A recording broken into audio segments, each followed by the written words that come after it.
enfermero del servicio de urgencia del Hospital San Juan de Dios de nuestra ciudad, porque queremos comentar cómo funciona el servicio de urgencia.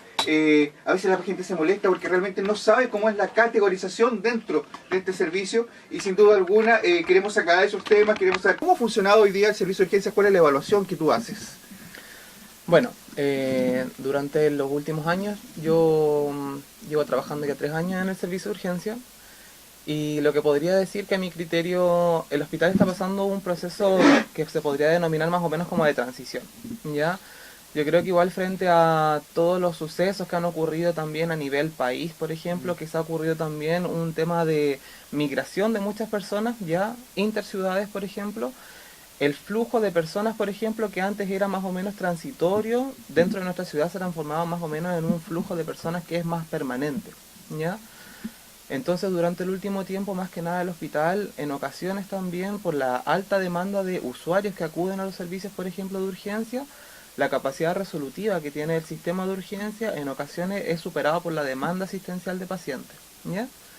Y eso en ocasiones también gatilla que los tiempos de espera se prolonguen también, porque las consultas durante el último tiempo han incrementado también en lo que es la complejidad del usuario que acude a la urgencia, ¿ya? Las personas también que acuden ahora no son los mismos usuarios que acudían antes. Las consultas han ido variando también, y de forma de incremento, por ejemplo, la complejidad de la consulta del usuario ha ido aumentando, ¿ya? Por lo cual eso requiere que se tengan que tener mayor tiempo en observación, por ejemplo, mayor uso de exámenes también. Se han ido implementando otro tipo de sistemas, por ejemplo, que no existían antes, como son escáneres, entre otras cosas también. Y eso va gatillando más que nada a que la atención también de las personas, por ejemplo, que está dentro de la urgencia, se prolongue más el tiempo del paciente en observación, y eso en ocasiones también retarde lo que es la atención de los demás usuarios que vienen acudiendo a la urgencia. La gente sabe realmente cómo usar el servicio de urgencia, considerando que también en sus sectores poblacionales están los CEFAM, que también tienen servicio de urgencia, pero ¿por qué? Me imagino yo que hay un desconocimiento, que la gente tiene, a veces un simple resfrío, tiene que llegar al servicio de urgencia. Claro, mire, yo considero igual que muchas personas están bastante instruidas en lo que es el sistema de urgencia también, y muchas personas también han ido adquiriendo también lo que consiste también la categorización de pacientes, ¿ya? Yo diría que igual bastantes personas han ido interiorizando también su adecuado uso del servicio ya con respecto a la consulta que es atingente a un servicio de urgencia hospitalario, ¿ya? A diferencia, por ejemplo, de un servicio de atención de urgencia, atención primaria, ¿ya? En los cuales las consultas son un poco más básicas. Entonces hay muchas personas que igual están aplicando realmente esto, pero hay otras que también, por el tema tabú, por ejemplo, de que consideran que los hospitales, ellos sienten que es más seguro, por ejemplo, acudir, ellos no difieren, por ejemplo, que algunas consultas no son atingentes al servicio, y esto también aumenta la demanda en ocasiones de consultas que pudiesen ser atendidas en un tiempo mucho más oportuno en su servicio correspondiente, como son los SAPUS también, o las atenciones médicas de los consultorios, por ejemplo. Generalmente, ¿cómo ustedes recogen la molestia a veces del paciente, que como dices, esos tiempos de espera a veces se prolongan, efectivamente respondiendo a esta categorización, que vamos a hablar en un momento más? ¿Cómo se recoge la molestia y cómo se manejan ustedes esta vez enojo de la gente, o al momento se atender está muy molesta? ¿Cómo se trabaja sobre ese punto, Sergio, y también cómo se recoge? Bueno, formalmente, por ejemplo, si alguna persona tiene algún tema, por ejemplo, está en desacuerdo con alguna cosa y quiere hacer saber su molestia con respecto a algún tema puntual, por ejemplo, algún tipo de reclamo, tenemos, por ejemplo, nosotros en las OIRS una oficina de informaciones en las cuales hay un formulario específico en la cual la persona puede poner, por ejemplo, específicamente si quiere hacer alguna solicitud, reclamo o sugerencia, y eso se deposita, por ejemplo, en una urna, ¿ya? Que está ahí de forma abierta para que las personas puedan poner, por ejemplo, sus reclamos, solicitudes o felicitaciones también en ocasiones, que está a la vista de todos los pacientes a la entrada, por ejemplo, de urgencia. También se puede hacer por la IRS o de forma virtual a través de la página del Hospital de La Serena, ¿ya? Bueno, y de forma informal también muchas personas hacen saber también su molestia de forma verbal hacia los funcionarios en ocasiones, consultando, por ejemplo, sobre los tiempos de espera o también verbalizando en algunas ocasiones su disconfort también con el sistema, que en ocasiones también se justifica con respecto a los tiempos que son, en ocasiones se extienden más allá de lo que deberían, también por la demanda asistencial. Para que nuestros auditores conozcan hoy día el servicio de urgencia en los diferentes turnos, cómo opera, con cuánto el staff del servicio de urgencia del Hospital de La Serena. Mire, en este momento nosotros contamos con, se ha ido implementando en el estar médico por lo menos, durante este último, desde el verano más o menos, comenzaron a poner mayor refuerzos médicos, pero en general lo que está establecido hasta el momento es que hay un cirujano de turno, ¿ya? Aparte de eso hay un médico internista, un pediatra y aparte de eso un cirujano infantil, pero aparte de eso también durante el día se hacen refuerzos, ¿ya? Estos refuerzos tanto son para el médico internista, que es lo que bien la gente conoce como el médico general, ¿ya? Que en ocasiones ponen a uno o dos médicos internistas, los cuales refuerzan de horarios diferidos, ¿ya? En las horas donde hay mayor pic o mayor demanda de atención de usuarios, ¿ya?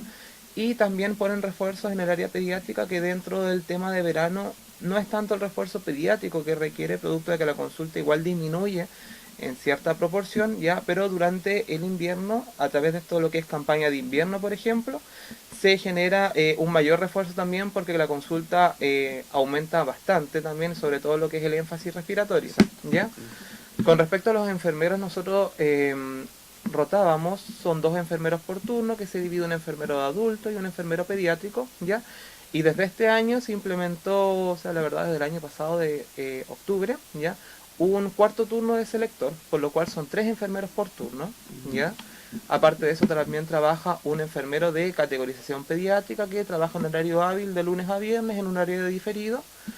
Y aparte de eso también tenemos una enfermera de jornada, ¿ya? O sea, en el día deberían tener en teoría 5 enfermeros, que son los que trabajamos siempre, ¿ya? Pero por turno son solamente 3. Perfecto. El fin de semana se trata de mantener este mismo...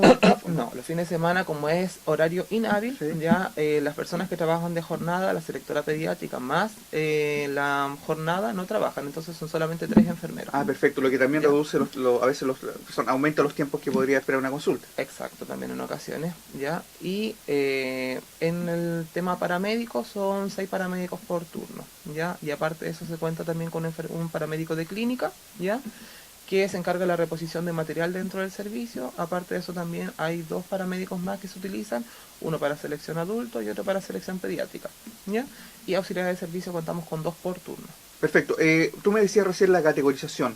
Comentarle a nuestros auditores, bueno, de la región que nos escuchan en general, ¿qué es una categorización? ¿Cómo el servicio de urgencia del Hospital de La Serena clasifica la llegada de los pacientes y su patología? Ya, bueno, la selección de demanda es la primera parte dentro de lo que es el servicio de urgencia, ¿ya? Podríamos dividir, por ejemplo, 3 áreas de atención, ya que tenemos la área adulto, el área pediátrica y aparte de eso está la selección de demanda, ¿ya? La selección es un tema que está implementado hace harto tiempo en el hospital, ya que en primera instancia partió con la selección de pacientes adultos solamente, y que posterior a eso se hizo un protocolo de atención en los cuales también incluyó lo que es el selector pediátrico, ¿ya? La selección corresponde a un proceso, ya, en el cual nosotros clasificamos a los usuarios, pero no utilizando diagnósticos médicos ni tampoco patologías, ¿ya? Nosotros clasificamos a los usuarios a través de signos vitales y en base a la gravedad de su consulta, ¿ya? La selección de demanda en el Hospital de La Serena y a nivel nacional está a cargo de profesionales de enfermería, ¿ya? De enfermeros, ya específicamente, o enfermeras, ¿ya?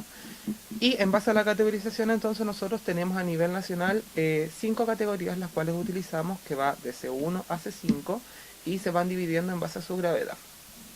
Por ejemplo, tenemos los pacientes C1, ya, que son los pacientes que deben ser atendidos de forma inmediata porque son pacientes graves, ya, dentro de los cuales podemos destacar, por ejemplo, un paciente que presenta un paro cardiorrespiratorio, ya. Ese paciente nosotros no podemos esperar nada a que sea atendido. Un riesgo vital. Exacto. Entonces nosotros la atención debe ser inmediata con ese usuario. Se traslada a una unidad que tenemos nosotros dentro que cuenta con 2 camas, que es una sala de reanimación, ¿ya? Perfecto. Entonces en primera instancia tenemos nuestro pilar de atención para el servicio de urgencia es el paciente C1 y paciente C2, ¿ya? ¿Cuál es la diferencia, por ejemplo, el paciente C2? ¿Ya? El paciente es un paciente grave, el paciente C2, ¿ya? este tiene un tiempo máximo de espera de 30 minutos, pero eso es un tema, por ejemplo, que es un protocolo, ¿ya? Pero los pacientes C2 tienen que ser atendidos de la forma más oportuna posible y en el menor tiempo de espera. O sea, yo si tengo un paciente C2, por ejemplo, vendría a ser un paciente con un infarto, ¿ya? Ese paciente yo no lo puedo tener esperando media hora tampoco afuera, sino que dentro de esa media hora, ¿yo qué es lo que hago? Tengo que empezar con las primeras intervenciones, colocar oxígeno, tomar un electrocardiograma, cambiar al paciente de camilla, trasladarlo, avisarle al médico. Todo eso debe ser dentro de un tiempo de 30 minutos, pero se inicia de forma lo mayor oportuna posible, ¿ya? El tema de las categorizaciones, por ejemplo, nosotros trabajamos con signos vitales y con gravedad, pero también nosotros, la categoría que nosotros establecemos está dentro de un protocolo, ya que se trabaja a nivel de servicio de urgencia, el cual es un protocolo establecido tanto para adultos como para pediátricos, ¿ya? Por ejemplo, dentro de los pacientes pediátricos también tiene su categoría C1, que tiene que ser atención inmediata, y pacientes C2 también nosotros tenemos pacientes graves, pediátricos, la verdad, consultas pediátricas graves no son tan habituales, ¿ya? Pero en ocasiones también tenemos algunas menciones especiales, por ejemplo, en los menores de un mes, ya todos los recién nacidos, deben ser clasificados como C2 no por gravedad, sino que también por el riesgo que tiene de exposición, porque son recién nacidos, tienen alta exposición también a contagiarse a algún tipo de virus, por ejemplo, los cambios de temperatura en ocasiones, por lo cual tenemos que priorizar la atención. En algunos casos también tenemos excepciones por las cuales la atención debe ser más rápida con algunos usuarios, ¿ya? Pero los pacientes C1 y C2 en teoría son los pacientes graves del servicio, ya que se prioriza la atención y también el personal debe también hacer la atención mayor oportuna con estos usuarios. Después tenemos, por ejemplo, los pacientes que son los C3, ¿ya? Consisten en pacientes que son de atención de urgencia, ¿ya? Pero son pacientes en los cuales tienen un tiempo de espera hasta 180 minutos, ¿ya? Perdón, hasta 90 minutos, ¿ya? Que sería en teoría una hora y media estos pacientes, los C3, hasta una hora y media deben ser atendidos, ¿ya? El C3, por ejemplo, ¿de qué estamos hablando? ¿Qué tipo de patología? Los pacientes generalmente, por ejemplo, C3 podían ser pacientes crónicos descompensados, por ejemplo, ¿ya? Pacientes diabéticos, por ejemplo. ¿Una crisis asmática también? También, sí, podría ser pacientes diabéticos con glicemia superior a 350, pacientes los cuales, por ejemplo, son hipertensos, los cuales sus presiones, porque mucha gente dice ya tengo la presión alta, pero nosotros ya paciente crónico descompensado hablamos de presiones altas o sistólicas mayor a 200 y presión diastólica baja mayor a 110, ¿ya? También, por ejemplo, dentro de los pacientes C3 tenemos signos de fractura, por ejemplo, pacientes que vienen con algún tipo de criterios de hospitalización, por ejemplo, tienen prioridad para ser atendidos para que el médico de adentro de la atención de urgencia los reevalúe y vea si es pertinente su atención. Pacientes, por ejemplo, asmáticos con crisis asmática, que efectivamente se vea alguna alteración a nivel de signos vitales, en su frecuencia respiratoria, en su saturación de oxígeno, que eso evalúa el oxígeno que está dentro del cuerpo, ¿ya? Y algunos criterios, por ejemplo, que se van incluyendo para poder ver que el paciente realmente requiere una atención oportuna dentro de los 90 minutos, ¿ya? Perfecto. Y después tenemos las otras dos categorías que son consultas, por ejemplo, C4 y C5, ¿ya? Dentro de las cuales las consultas C4, por ejemplo, vendrían a ser consultas generales. Estas sí tienen un tiempo de espera de 180 minutos, que es entre 2 a 3 horas más o menos, y son consultas potencialmente derivables a un SAPU o un servicio de atención básico, por ejemplo, también, que pueden ser también vistos en consultorio, los cuales podemos destacar consultas gastrointestinales que son súper comunes dentro de lo que es el verano más que nada también, pero los cuales no tengan algunos signos de deshidratación moderado. Ya pueden ser alguna deshidratación un poco leve, pero no un cuadro grave, ¿ya? Y a estos pacientes se les orienta también a que la atención más oportuna podría ser recibida en un servicio SAPU, ¿ya? Por la alta demanda asistencial en ocasiones, ¿ya? Porque en el servicio de urgencia no se niega a nadie la atención, sino que se orienta al usuario sobre la red que debería utilizar. Y la última categoría, que es el paciente C5, que es un paciente totalmente general, ¿ya? Donde ellos no tienen un tiempo de espera determinado. Ya depende de la capacidad resolutiva del servicio y la demanda asistencial el tiempo que puede demorarse. ¿Estamos hablando de un resfrío quizá la C5? Exacto, puede ser resfrío común, por ejemplo, algún cuadro alérgico muy simple, congestión nasal, por ejemplo. Todas estas consultas que son leves, curaciones, por ejemplo, retiro de puntos, todas esas cosas deberían acudir a lo que es un servicio básico de urgencia. Sergio, estamos 10 de la mañana con 2 minutos. Te invito a una pausa comercial para seguir conversando, porque me preguntaban aquí por interno cómo trabaja el sistema privado, principalmente los usuarios de ISAPRE, con el servicio de urgencia. Así que del servicio de urgencia y fundamentalmente hoy día el servicio de urgencia se atiende hoy día al sistema al usuario del servicio privado, principalmente la ISAPRE, en los servicios de atención público de salud, específicamente en el Hospital de La Serena. Bueno, en general el sistema de urgencia, el usuario que en teoría tiene mayor consulta dentro de lo que es el servicio, por ejemplo, del Hospital de La Serena de urgencia, es el paciente FONASA, ¿ya? Que es la mayor porcentaje de consultas a las cuales tenemos dentro del servicio, pero también se atiende un gran porcentaje de pacientes que son ISAPRE. Bueno, el paciente ISAPRE, tanto como el paciente FONASA, es un usuario el cual recibe las mismas atenciones, pero efectivamente ellos tienen un copago diferente al del paciente FONASA, ya los cuales ellos tienen a nivel de aranceles un valor diferente también en lo que es el motivo de consulta también, y dependiendo también de las atenciones que se presten dentro del servicio, ¿ya? Llámese por ejemplo la atención del médico, si requiere alguna atención de especialista, o también el tipo de tratamiento que se le administra, entre otras medidas a seguir, por ejemplo, ¿ya? Los dos pacientes se atienden de la misma forma, ¿ya? Y cada uno tiene su pago diferente, en el cual después su previsión tendrá que ver la forma efectivamente de algún tipo de reembolso, más que nada en el tema de los ISAPRES, por ejemplo. ¿En qué tenemos la diferencia? Por ejemplo, ya dentro del servicio, por ejemplo, de urgencia, los pacientes ISAPRES, por ejemplo, son atendidos, son vistos por el médico, se solicitan exámenes, entre otras cosas, pero si un paciente, por ejemplo, ISAPRE, requiere algún tipo de hospitalización, se hace la derivación correspondiente con respecto a su red, ¿ya? Porque nosotros, por ejemplo, dentro del servicio o dentro del hospital, por ejemplo, las camas que están establecidas para pacientes ISAPRE pueden ser, por ejemplo, camas de pensionado, ¿ya? Pero en las cuales, por ejemplo, ¿qué es lo que se hace en un caso de que un paciente ISAPRE se quiera hospitalizar en el servicio de pensionado, por ejemplo? Ellos mismos tienen que gestionar en el mismo servicio, si es que cuentan con algún tipo, por ejemplo, de cama disponible. Por ejemplo, mire, haciéndolo en algún tipo de situación. Si tenemos algún paciente que tiene, por ejemplo, una pielonefritis, ya que eso significaría que el paciente tiene alguna infección a nivel renal, ¿ya? Entonces, este paciente, por ejemplo, tiene criterios de hospitalización y el paciente es ISAPRE, ¿ya? Entonces el médico, por ejemplo, conversa con el usuario y le explica, mire, la verdad, su red consiste en que usted, por ejemplo, se tenga que trasladar a la clínica Elqui, lo cual se gestiona, por ejemplo, a nivel de ambulancias para poder hacer el traslado correspondiente al usuario, ¿ya? Pero, por ejemplo, si el paciente dice, la verdad, yo prefiero hospitalizarme en pensionado, los mismos familiares, por ejemplo, se dirigen a lo que es el servicio de pensionado, allá tienen un staff de médicos, los cuales tienen que ponerse en contacto con ellos, y una vez que está aceptado eso, se hace el traslado, por ejemplo, del usuario, ¿ya?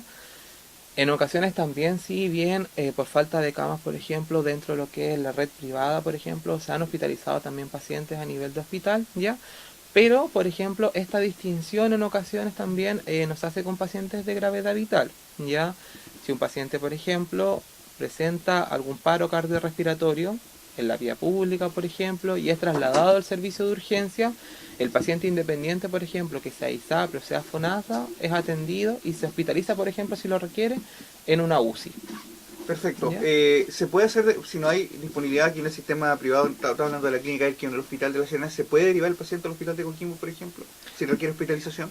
Si fuese un paciente ISAPRE, sí. No, la verdad, no, se tiene que tratar de gestionar, excepto que sea un paciente grave. Perfecto. Ya si es un paciente, por ejemplo, C1 o C2 que requiere alguna unidad de cama crítica, por ejemplo, y el Hospital de La Serena no cuenta con camas críticas, la clínica Elqui, por ejemplo, no cuenta con camas críticas, se trata de ver a nivel de, por ejemplo, comunal, a nivel también, por ejemplo, del Hospital de Coquimbo, si cuenta con alguna cama crítica, la cual se pueda utilizar con algún paciente. Si no, se utiliza una plataforma virtual que se llama la UGCC, que es la Unidad de Gestión de Camas Nacional, la cual tiene que buscar alguna cama específica para este usuario, que sería algún paciente grave, pero si no, se deriva a su red correspondiente y ellos deberían hacerse responsables de poder utilizar o buscar alguna cama disponible para algún paciente que sea de la atención privada. Perfecto. Sergio, las recomendaciones que tú entregas a los usuarios, a los pacientes, bueno, que en este momento a lo mejor tienen dudas, se quedan con algún resfrío, alguna molestia y requieren ir al servicio de urgencia. ¿Cuáles son las recomendaciones que tú entregas a nuestros vecinos hasta ahora? Mira, la recomendación en general es hacer un buen uso de la red. Ya pacientes que tienen algún tipo de consulta más que nada general, por ejemplo, entre otras cosas, Por ejemplo, resfríos comunes, cuadros gastrointestinales simples, por ejemplo, algunos cuadros febriles que no se asocian a ningún signo de gravedad, por ejemplo, lesiones básicas, heridas simples que requieren curación, retiros de punto, entre otras cosas. Todas estas consultas, por ejemplo, pueden ser resueltas a nivel de una atención primaria o SAPU que atiende en horario hábil de 5 de la tarde hasta las 12 de la noche, de lunes a viernes, y los fines de semana atienden desde las 8 de la mañana hasta las 12 de la noche, sábados y domingos y festivos, ¿ya? Cuentan con personal de médico, de enfermería,